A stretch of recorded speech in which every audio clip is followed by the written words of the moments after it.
নোয়াখালীর বিচ্ছিন্ন দ্বীপ উপজেলা হাতিয়ার ঐতিহ্যবাহী শিক্ষা প্রতিষ্ঠান Afajia high school, Afajia primary school, Afajia মসজিদ মাদ্রাসা সহ আফাজিয়া বাজার রক্ষার্থে বিভিন্ন ব্যানারে মানববন্ধন কর্মসূচি অনুষ্ঠিত হয়েছে। স্থানীয় নলচিরা খাট এলাকায় অব্যাহত নদী ভাঙনের শিকার হাজার হাজার ভুক্তভোগী নারী পুরুষ এ মানববন্ধন কর্মসূচিতে অংশগ্রহণ করেন। এ সময় আফাজিয়া উচ্চ বিদ্যালয়ের শিক্ষার্থীরা জানেন, অনেক পুরনো তাদের এই শিক্ষা প্রতিষ্ঠান নদীর একেবারে তীরে চলে এসেছে, যে কোনো মুহূর্তে নদীগর্ভে বিলীন হয়ে যেতে পারে। তাই নিজেদের এই প্রতিষ্ঠান সহ পাশের অন্যান্য শিক্ষা প্রতিষ্ঠান রক্ষায় তারা এই মানববন্ধনের আয়োজন করেছেন।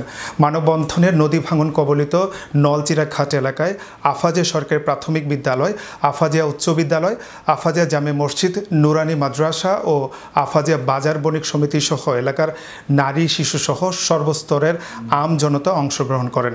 প্রসঙ্গত, হাতিয়ার উত্তর পাশে অব্যাহত নদী ভাঙনে 2টি ইউনিয়ন সম্পূর্ণ নদীগর্ভে বিলীন হয়ে যায়।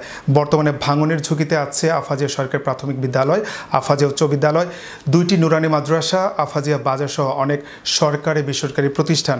উল্লেখ্য, সংশ্লিষ্ট কর্তৃপক্ষ যদি এই বিষয়ে পদক্ষেপ না নেয় তাহলে শতবর্ষী স্থাপনাগুলো নদীগর্ভে বিলীন হয়ে শিক্ষা ব্যবস্থা ধ্বংসের মুখে পড়বে।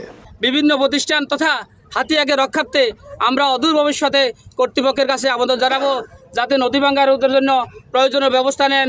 দীর্ঘ প্রায় 80 বছরের বেশি সময় ধরেই আমরা এই নদী ভাঙ্গনের কবলে পড়ে আছি। হাতিয়ার আফাজিয়া মাদ্রাসা সহ বাজার মসজিদ সহ পুরো হাতিয়া রক্ষা পাই। আমরা আমাদের প্রধান উপদেষ্টা ডক্টর মোহাম্মদ ইউনূসকে এই অন্তর্বর্তীকালীন সরকারের থাকতে থাকতে আমাদের হাতিয়াই বলক হয়ে যায়। আমাদের দাবি একটাই, নদী ভাঙ্গা রোধ চাই। আসলে উত্তরাঞ্চলের একটাই মাত্র শিক্ষা প্রতিষ্ঠান, এই শিক্ষা প্রতিষ্ঠান যদি বিলীন হয়ে যায় তাহলে আমাদের উত্তরাঞ্চলে পড়ালেখা সম্পূর্ণ ধ্বংস হয়ে যাবে। শর্ট টাইমে যেন আমাদের এই ব্লকটায় কার্যক্রমটা শুরু হয়।